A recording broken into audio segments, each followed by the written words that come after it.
let's talk about our next example. Before we talking about our next example, first we'll try to understand how the data are stored in our text file called student data.txt file.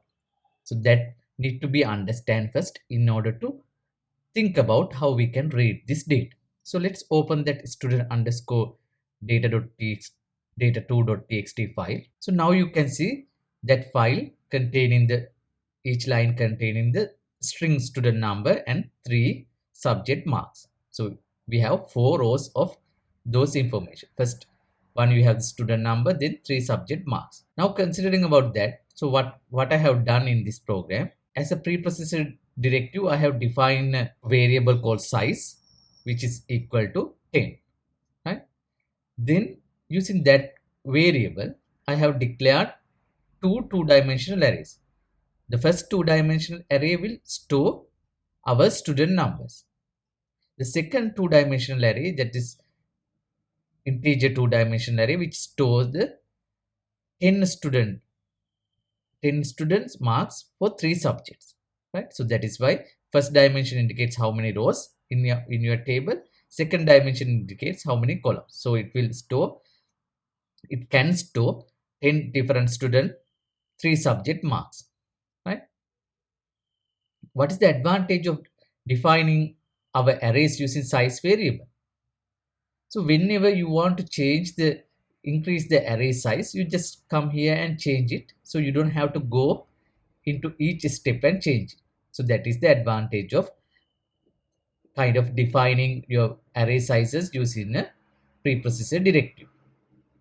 So now I have declared those two-dimensional arrays. Now I have done create a file pointer and I have opened the student underscore data.txt file, which is data stored currently in this format. Then I have read all the information into my student number will be read into my student number character two-dimension array. Then marks will be read into, for each row I'm reading first column mark, second column mark, third column mark. So each row contains 3 marks in the marks array, right? And then I'm printing it here. If you look at the program memory structure, when program after executing of this statement, this for loop, so this is how the memory is look like. So all my student number array contains this student number information.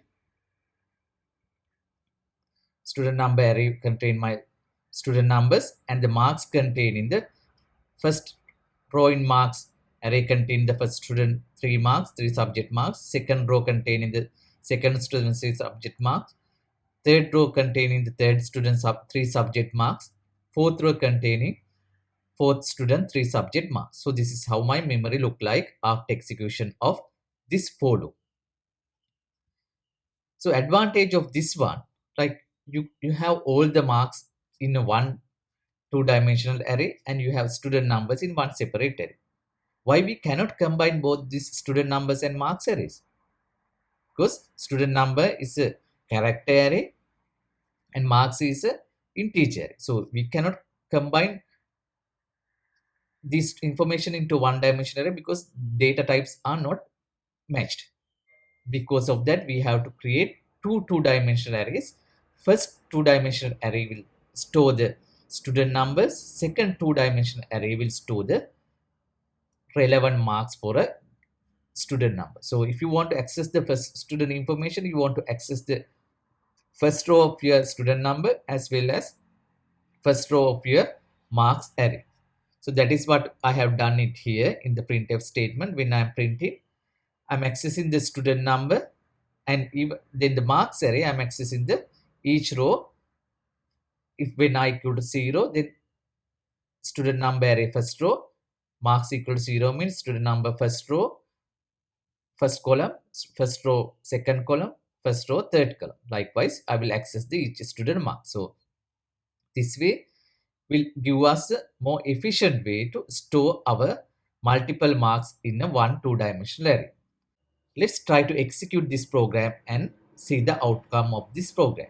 First, we'll compile the program. So I'm compiling the GCC example 7 program. Then I'm executing that program. So you can see now it has read the information from student underscore data2.txt file, and it has printed all the information. So this is how it has organized, or it has stored those information in my memory. The next program, we are trying to modify this program to read any number of records stored in our file. So let's look at our next example. So we have the same declaration statement as previously, and in addition to those declaration statement, I have another integer variable called I. So you will see where I am using I variable, right, in a minute. So first of all, we'll go through these statements, and in here I'm creating a file pointer. Then I'm opening the student underscore data.txt file. Then instead of executing a for loop in the previous version of our program, we have executed a for loop. Now I'm executing a while loop.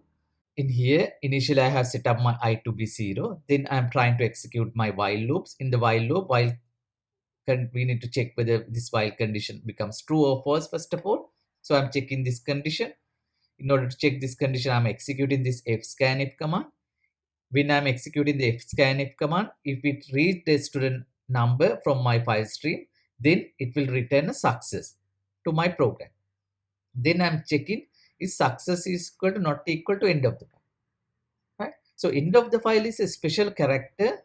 When we are opening a file, at the end of the file, there's a special character available that is stand for E capital EOF. So indicating the end of the file character. So I'm checking when you read the student number with the it is giving you the end of the file character. So in this case, it is not giving me the end of the file character. In the first case, when it is reading the PS 2019-009, it will get that value into my student number two-dimensional array first row, and then if scanf will return the success to my program. Then that success is not equal to end of the file. So that means this condition becomes true, right? Success is not equal to end of the file. That condition becomes true. Then I'm going to read the marks for that student. So if that student number is available, that means I'm telling to my program, if that student number is available, then I'm telling to my program, okay, you can go ahead and read the three marks for a student. So that is what I have done in the inner loop of my while loop. Then I'm incrementing my I variable by 1. So now new I value will be 1 after executing of this statement. Then what I need to do in my while loop execution, then I'll come back here and I'm checking whether this condition is still true or false. When I'm reading the second student number BS 2019-002, this condition becomes, so this portion of the condition becomes return success, because now it has read the BS student number. So that means success is not equal to end of the file. Then I can go ahead and read the 3 student marks for the 3 subject for BS student. Then I'm incrementing my I value by 1, right? New I value will become 2. Then I'm go back again and I'm checking, can I read another student number, right? So I'm reading a student number. So now I'm reading a PE student number. Yes, I can read the student number. If I read the student number, then if scanf will return the success. Success is not equal to end of the file, so this condition becomes true. Then I will go ahead and read the 3 subject marks for the PE student, right? Once I complete that step, then what I'm going to do, I'm incrementing my I value by 1. So new I value will be 3. Then I'm going to go ahead and again do the fscanf. So fscanf, now my reading cursor at the beginning of the HS student, right? Now my fscanf, I'm asking, can you read the student number from my file stream fp to my student number array? So now HS student number is available. So if scanf will read that HS student number into my student number 4th row, and then if scanf will return success. Success is not equal to end of the file. This condition becomes true. Then I'll go ahead and read the marks, 3 subject mark for the HS student number. Once I complete that step, then I'm going to increment my I value by 1. So after updating I value, new I value will become 4, right? Then I will go ahead and read another, I'm trying to read another student number. Right now, my reading cursor is in here, right? So you can see there is no line in here. So that means once you open the file, so C will have a special character called EOF, end of file character in here. So now my reading cursor is here. When reading cursor is there, now I'm trying to do if scan if from my file stream, I'm reading the student number. Can I read the student number from here? But right now I'm in the end of the file character. So what if my if scan if will return? It will say no, there's no student number. So this is the only character I can read. So it will return the end of the file character. So once it returns the end of the file character, now I'm asking end of the file character is not equal to end of the file. So that becomes false, right? So that become false means I'm exiting from my while loop and I'm trying to print my all the student that I have read from this file, right? So this version of program is an extension version of our example 7, but in this version of the program, we can read any number of records that we have in our file. So we did not execute in here for loop based on our condition. We execute based on our, I'm asking you to read all the records until you reach to the end of the file character. So this is how we can read the information which are stored in our file until to the end of the file character. So this program can read the entire file from the beginning to the end of the file character. So this is kind of a versatile program. So we don't need to worry about how many records in our file. So only thing that we need to worry about, so we need to create or we need to declare our array something size to be become larger, then it can easily read all the record from our student underscore data dot to txt file. So let's try to execute this program. So this should also give us the same execution as our previous example.